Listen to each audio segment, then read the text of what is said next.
Rahim sihat, wanita sihat dipetik daripada catatan pakar ginekologi Wang, peneraju perubatan tradisional terkenal yang telah diwariskan selama 800 tahun dan disenaraikan sebagai warisan kebudayaan bukan material negara untuk meneliti masalah kesihatan wanita secara menyeluruh dan menyarankan penjagaan haid, keputihan, persalinan dan menopause. Rahim dan haid. Rahim boleh menjadi punca kesejahteraan dan kesengsaran seseorang wanita.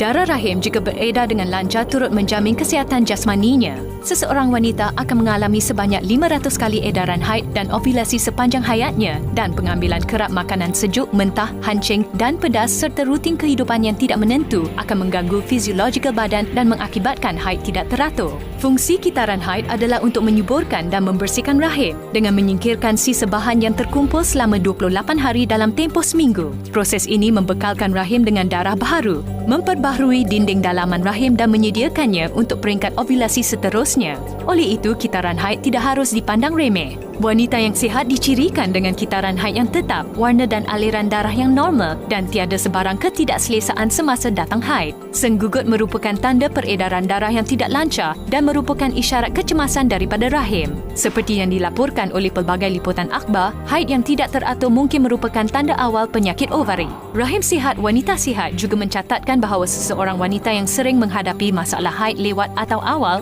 darah haid berketul-ketul ataupun pendarahan di luar kitaran haid berpeluang tinggi dalam menghadapi penyakit ginekologi. Contoh penyakit termasuk endometriosis, kanser rahim, pendarahan kegagalan uteria, kemandulan dan seumpamanya.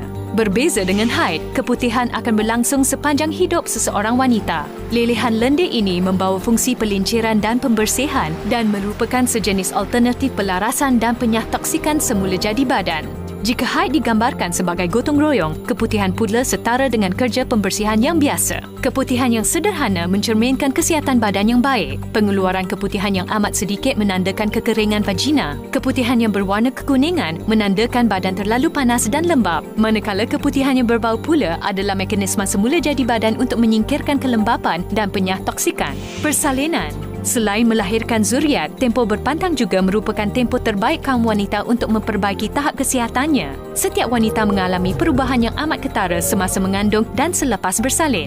Rahim pada peringkat akhir kehamilan adalah seberat 1 kilogram, yakni 17 kali ganda sebelum kehamilan. Bahkan persalinan secara semula jadi akan mengembangkan leher rahim sebesar 7 kali ganda. Oleh itu, penjagaan rapi amatlah penting untuk menjamin kepulihan 100% dan mengelakkan masalah prolaps rahim. Selepas bersalin, wanita akan kelihatan pucat dan tidak bermaya. Badannya juga lemah dan tidak berkemampuan untuk membersihkan rahim secara sendiri. Oleh itu, dalam tempoh 30 hari selepas bersalin, kaum wanita harus menjalani penjagaan dan pelarasan badan secara holistik agar dapat 1. Menyingkirkan lokia, 2. Mengecutkan rahim, 3. Membantu penyembuhan luka dan 4. Memulihkan kecergasan dan tenaga. Menopause.